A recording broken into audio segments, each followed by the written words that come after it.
Good morning, good morning, good morning, good morning, good morning, good morning to each and every one of you. This is the day the Lord has made. We shall rejoice and be glad in it. Kathy, good morning to you. The Lord just continues to bless and surprise you over and over again. And I find that to be just absolutely fantastically wonderful. And I know you do as well, because this is the day. Oh, I didn't cut the. Hold on. Let me see a bit. It is the day the Lord has made. We shall rejoice and be glad in it. So, welcome each and every one of you.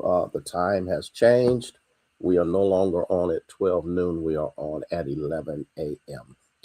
I realize it's going to take a little while for many people to adjust to it, but we're just going to go ahead and do what needs to be done. Amir, how are you? Katrina, bless your heart. Good to see each and every one of you here with us on today. Um, the Lord is good, Kathy. I mean, he is absolutely unbelievable. Dean, my friend, good morning to you. And again, we are grateful and thankful for everyone that will be able to get on and to share. Rhonda, Minister Sarah, praying that you are feeling better. I'm waiting on some medication from my pharmacy, and then I'm going to take that. I do not have the flu. I have a viral infection.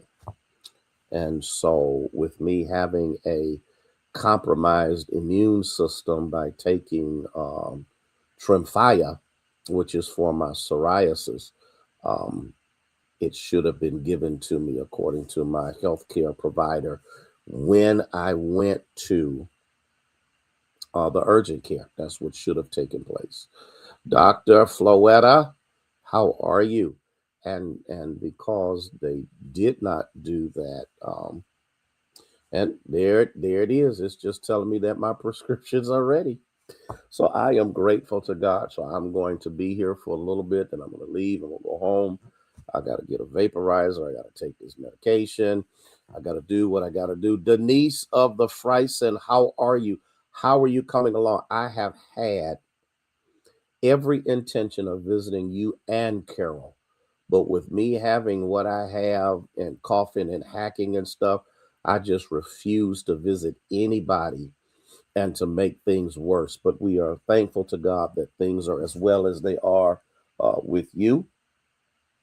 And so we're grateful to God to see you again. Sharon, bless you. How are you? Sister Rains, how are you coming along? Deborah, bless your heart for being here. And, well, excuse me for doing that. I'm so sorry. Thank you for sharing. I appreciate that. It's just, it is what it is. But again, as soon as I get done today, I'm going home, pick up my prescription, do what I need to do, and that'll be it for the rest of the day. And you know, I've never had this before, um, but it is what it is. Okay, good. Glad you are feeling better, and for that we bless His holy name. Elder Carter, thank you so much for being here again. We're trying to spread the word to let everybody know that we are on at 11 a.m. instead of 12 noon. Hey, Valerie, how are you? Bless his name for you, Nancy. I will go home in a little bit. I got some stuff I got to, you know, and what I'm trying to do, what I'm trying to do is to not kick in the overdrive to make up for all of that time that I've been like docile and not actually functional as I am used to. Kim, how are you this morning? And so I'm taking my time. As you can hear in my voice, it is there. But by the time I get drugged up, I should be better in a few days. Carolyn, Cora. So, we'll just go from there. and see what the Lord does. But again, Timothy, because I do have a compromised immune system, there were antibiotics that should have been given that were not. But it's okay because God always has a ram in the bush. Doe, bless your heart. Okay, Nancy, bless you. Stay out of trouble, Nancy. Um, and so we're doing what we need to do. Okay. Yeah, I'm gonna do the vaporizer, um, and just do what need to be done. Darlene Madison, how are you this morning? And so, I'll get there. I'm feeling a little bit better, but I need to feel back to my normal self. Okay. Well, Tamika, bless you. Is your mom staying out of trouble? You know, I need to ask you that. I saw the post that Pastor Stanford put out about how Lavonda, bless you, how everything was great Sunday morning worship. And Rosabelle, how are you? Okay. And wait a minute. Let me see what we got here.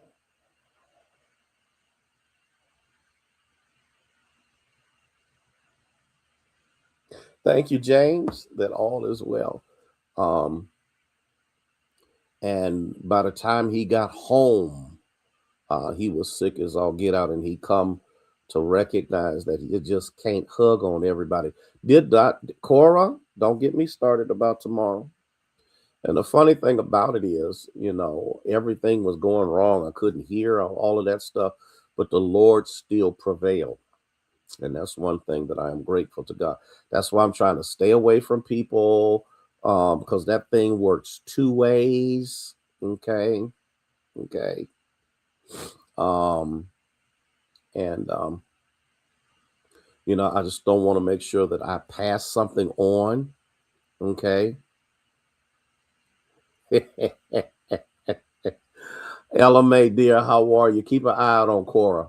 I got a feeling uh Cora's cutting up. No, I'm just kidding. I'm just kidding. Well, I gotta deal with this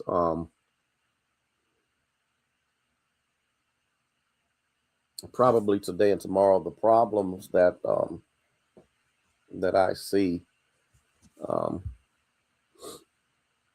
is that sometimes life brings about. Ayana, bless your heart.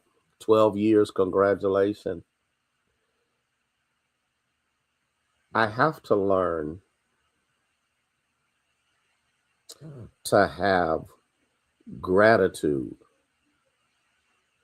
Okay, we're praying for you to have safe travel as you head to South Carolina. Okay. And the problem is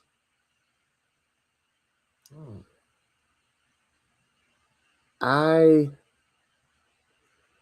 every now and then struggle with gratitude because I can sometimes get caught up in thinking that my deficits don't always reflect the relationship I have with God. And I don't care who you are, we all got deficits. We all have things in our life that cause us to feel that where we are is not where we should be. I want you to hear this because I think this is overwhelmingly important for us to recognize. Where I am, Daryl Jones, bless you, my friend, where I am or where I am not, according to how somebody may look at things, does not mean that God's hand is not upon me and that God is not moving. What I have to recognize is that in the midst of whatever God is doing, I cannot base where I am upon the advancements that I think I see in other people. Because sometimes, and I dealt with it Sunday a little bit when, people are joining the church. And you go through the dry spell where you wonder, okay, Lord, when you going to, and all these young people have started joining. And so I had to recognize where my trust was. Yes, I heard what Bishop said. I heard it clear. But what I had to understand is that there is always pronouncement before manifestation. And I have to learn how to be grateful and patient at the same time. Good morning, Thea. How are you? I have to be grateful for where I am and patient for what is yet to come. Let me say it again.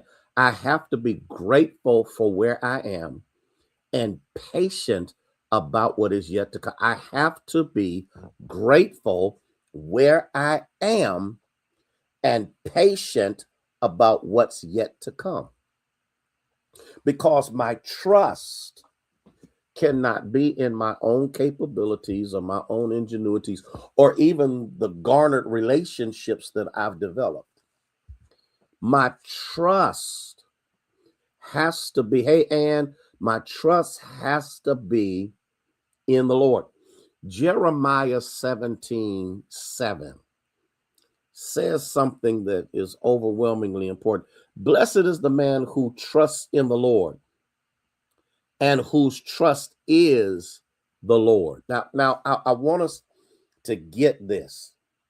I'm happy when I trust in the Lord. I'm happy because I've observed and experienced the power and presence of God in my past experiences. But then it says, who trusts is the Lord. Now, the first one says, my trust in the Lord, but my trust is the Lord. Oh, God. Okay. Y'all got to get this. Yes, I trust in him, but I trust him. My trust is in the Lord because I trust him, but I have to trust in him. I know I just lost some of y'all right there. When I trust in the Lord, everything else has no significance other than my trust in him. I trust in him when I can't make it. I trust in him when I'm in deficit. I trust in him when troubles come. I trust in him when I'm not really sure whether I'm going to make it or not. Why? Because I've trusted in the Lord, but then I also have to understand my trust has to be in him because the trust I have in him is based upon the faith walk I have with him because I walk by faith and not by sight. And so I cannot get caught up in what I see because what I got to get caught up in is who I am in him. When I know who I am in him, changes my perspective, changes my attitude, changes my disposition. It changes me that even when I'm by myself and I'm lonely and I'm hurting and I'm frustrated and I don't know what to do, when it looks like the Lord is not showing up, when it looks like the Lord is not answering prayer, when it looks like Monica, that things are now. Hey, Monica, how are you? Well, Pastor Stanford, I just brought you up. Okay.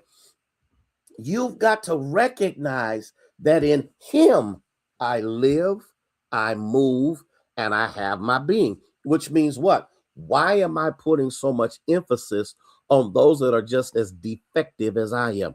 Why am I putting so much trust in people who are just as flighty as I am? Why is it that I'm putting everything that I am into the hands of someone who is just as flawed as I am? My trust is in him. Now, let me give you this, and then I'm going to get out of here. When your trust is in him, when people let you down, it won't devastate you. When my trust is in him, when my trust is in him, when other folk get toe up, bent out of shape, disappointment, whatever, I don't lose my mind, because who I am is not in them, it's in God. Okay. I hope somebody caught what I just said. And here's what happens. You can no longer get bent out of shape by the inconsistencies of other people, because you recognize that other people are just as inconsistent as you. You cannot get toe up from the flow up when someone tells you they're going to do something and it never comes to pass, because your trust is not in them, it's in him. I don't lose sleep at night. I don't get bent out of shape. I don't get frustrated. I don't get mad. I don't become vindictive. I don't become angry. And the reason I don't do it is because I know some things you can't fulfill. I know some things you don't want to fulfill, even though you said you would. But in him, I live, move, and I have my being. And I'm gonna tell you something, Floetta. It changes medications, it changes interactions, it changes anticipations, because now you quit anticipating upon flawed human beings to do what only God can do. Can I let that can I let that sink in for just a moment? And so what happens is I allow you to be human. I allow you to be flawed. I allow you to be inconsistent, because guess what, y'all? Whether you like it or not, we have been too. Now, we might not have been that with other people, but guess what? We've been inconsistent with God and he still blesses us. We've been inconsistent with him and he still provides for us. So, guess what? Let me read it again. Blessed is the man who trusts in the Lord and whose trust is the Lord. And when I do that, it gives me a better and brighter day. Well, I got some other things that I'm going to talk to you about as the week goes by. I also want to share with you that as we go into the fast, starting on Wednesday, that I will be posting a daily prayer for that day. I've got way over 40 of them there. I may post two. I think I got about 100 of them. I'm not really sure. And so what this is going to do is this, because some things don't come forth except through fasting and prayer. Fasting and prayer. And I also want to get out here. Let's get these recipes going, y'all, so that we can begin. I'm going to start posting sometime today. Some of the things that we can and can't eat, some of the things we can and cannot participate in. I'm starting to ease my way into it today, so that my body don't go buck wild when I cut it off from all of those things. And so, hey, Marilyn, dear, how are you? Good to see you. That's my niece down in Florida. And so I want God to work in your life like you have never seen him before. I got to go. Listen, love y'all with the love of Jesus, who is the Christ. May God bless you. May he keep you, is our prayer.